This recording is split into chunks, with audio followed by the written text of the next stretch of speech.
So you was the nigga who told Walk to come off the pen and pad and just freestyle with it. Yep, we did it. I'll never forget. We did it. Our song Ferragamo. That bitch was a hit. Never came out.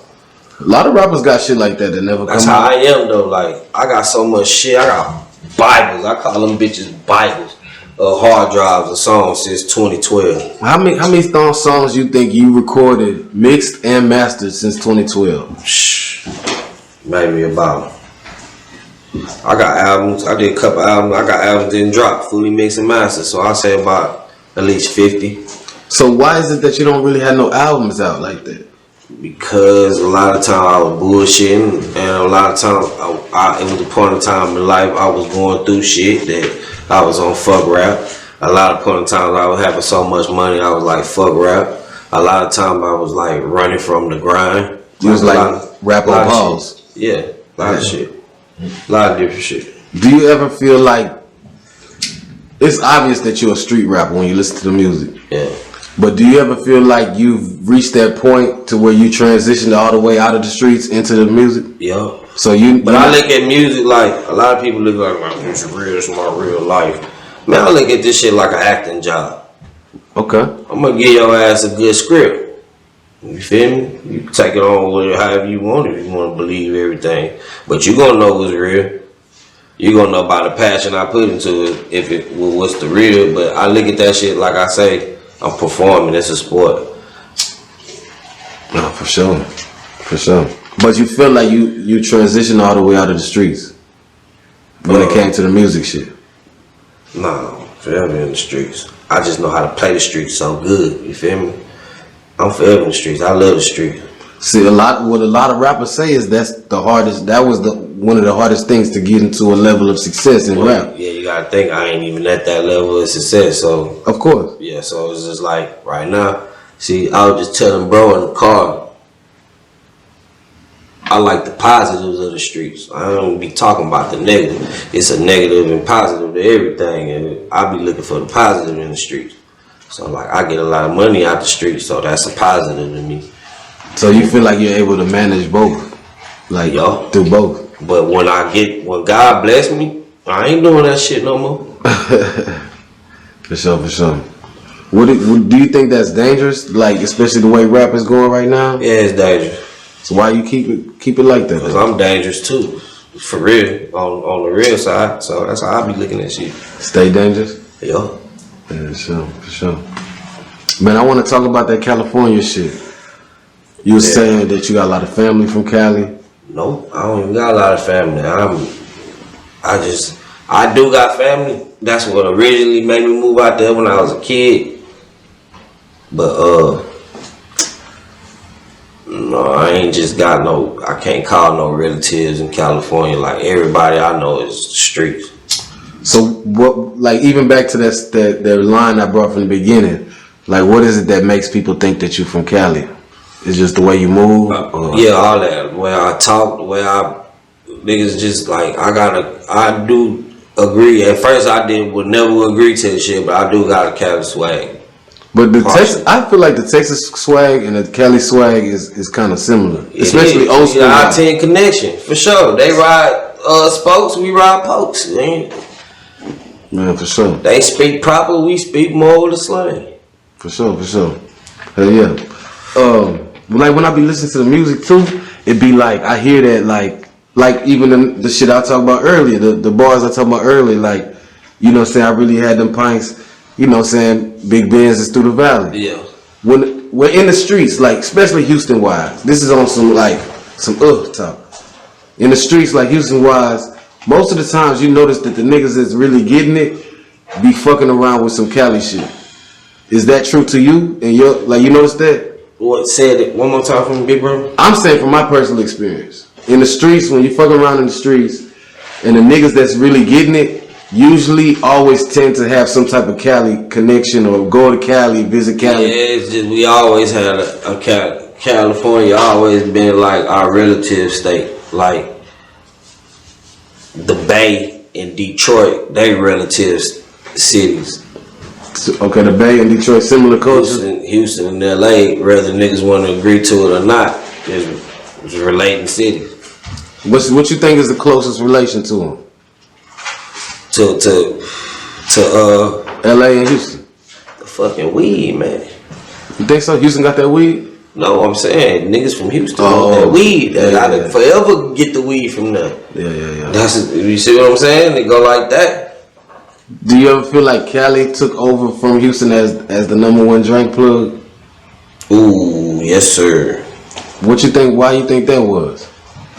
Because LA is Hollywood. Hollywood, they need their drugs. Ain't no way around it. You ain't finna tell them rich folk. You ain't finna. They gonna always have it. For sure. They pharmacies gonna have it for sure. When they say all that discontinued shit, go to California. For sure. What you think is probably the best connection you ever made while you was in California? Ooh, so many, bro. Nip though. Nip is the #1 though. Nipsey? Nipsey Hussle. How you met Nipsey?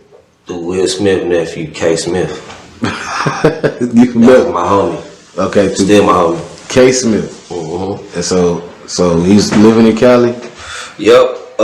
Me, Short Dog from Houston. Yeah. Whatever happened to Short Dog? He still balling. We stay in LA.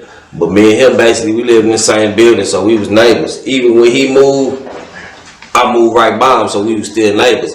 And his roommate was P. Diddy godson. And my baby mama introduced me to P. Diddy godson because I ain't know nobody. And shit, me and him locked in, real fly nigga, you feel me? Like, me and him locked in. This P. Diddy real godson, the bad boy logo, the baby, it's a picture of him. So, yeah, so I used to be at Diddy house all the time, all that shit. And I met K. Smith through him. And that's how we was rocking. We all lived in the valley. Yeah. So we really was the niggas in the valley. So we wasn't no clique, but we was clique tight. You feel me? Every day. So the valley in Cali is what, like a certain part of LA, like a southern part or something? It's outside. It's off the 101 freeway. It's off the what? The 101 freeway. Okay. The 101 freeway. That's how you know you in the valley. Okay. The 405 you LA. The 105 you going towards Watts and shit. Okay. So like so when you met Nip, was it on some business shit, some music shit? What happened was that nigga K. Smith, like I say, K. Smith, we was thugging every day. He was like, shit, Nip want me to pull up. He was like, you want to come with me? He thought we was going to the hood. I'm like, hell yeah, I'm going ahead. But like, I always had a connection with Nip through his music. He could tell you, like I turn all my niggas on Nip, like way back in the day. So it was like, hell yeah, nigga, this is my favorite rapper, nigga. Hell yeah, I'm going. So shit, nigga, he dropped the address.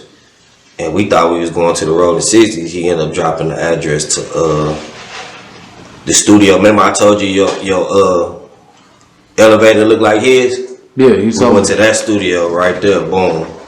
So that's downtown. That was downtown, like, yeah, downtown for sure.